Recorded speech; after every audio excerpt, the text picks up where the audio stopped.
Shalom para murid Kristus yang dikasihi Tuhan.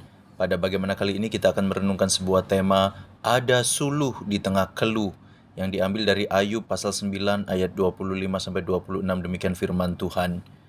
Hari-hariku berlalu lebih cepat daripada seorang pelari, lenyap tanpa melihat bahagia, meluncur lewat laksana perahu dari pandan seperti Raja Wali yang menyambar mangsanya.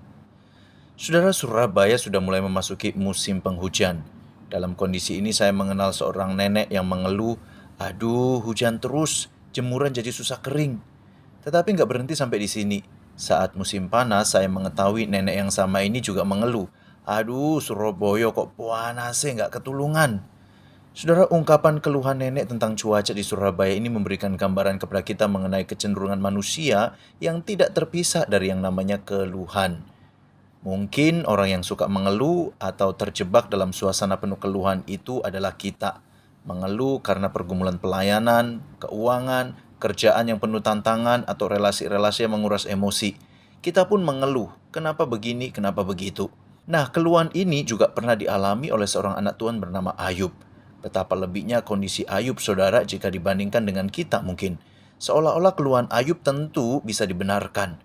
Betapa tidak, kehilangan 10 anak, harta ludes, ditinggalkan orang-orang dekat, bahkan istrinya pun nyinyir dan meremehkan iman Ayub. Semua dalam waktu yang sekejap. Jadi keluhan tentu sesuatu yang wajar.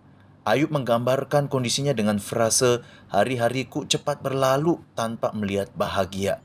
Iya, betul. Mengeluh sebenarnya adalah respons yang wajar dari sebuah kondisi yang tidak ideal. Dalam Mazmur kita akan menemukan gak sedikit Mazmur keluhan, sebuah jeritan jiwa untuk suasana yang jauh dari ekspektasi diri. Tetapi mari kita berandai-andai.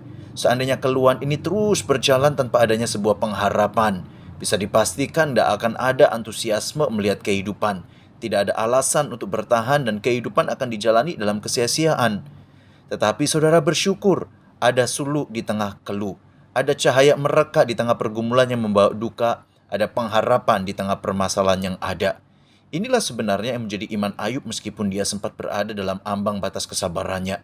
Tuhan memampukan dia untuk bertahan dan melihat pengharapan yang dari Tuhan. Sampai waktunya jika kita lihat akhir hidup Ayub, ya, pada akhirnya Tuhan memulihkan Ayub. Saudara, Yesus telah membayar harga yang sangat mahal untuk menjadikan kita kepunyaannya, yaitu mengorbankan hidupnya di atas kayu salib. Setelah kita menjadi kepunyaannya, lantas apakah dia bermaksud untuk menghancurkan kita dengan pergumulan-pergumulan yang ada? Tentu saja tidak. Dia punya maksud untuk mendidik kita supaya dapat semakin mengandalkan dia dan semakin hidup serupa dengannya.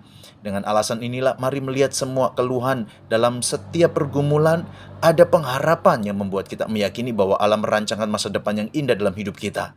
Ini semua akan membawa kita semakin bertumbuh di dalam Dia. So, jangan tenggelam dalam setiap keluhan karena pergumulan, tapi mari kita melihat sulu, yaitu cahaya pengharapan, bahwa Allah merancang yang baik dan membawa kita ke arah pertumbuhan yang Dia kehendaki. Jangan menyerah, tetap melangkah, lalui setiap keluhan, tapi lanjutkan dengan pernyataan iman yang membawa pada sebuah pujian. Allah itu baik, di dalam Dia ada kekuatan dan pengharapan. Salam suluh dalam tiap keluh. God bless you, Soli Deo Gloria.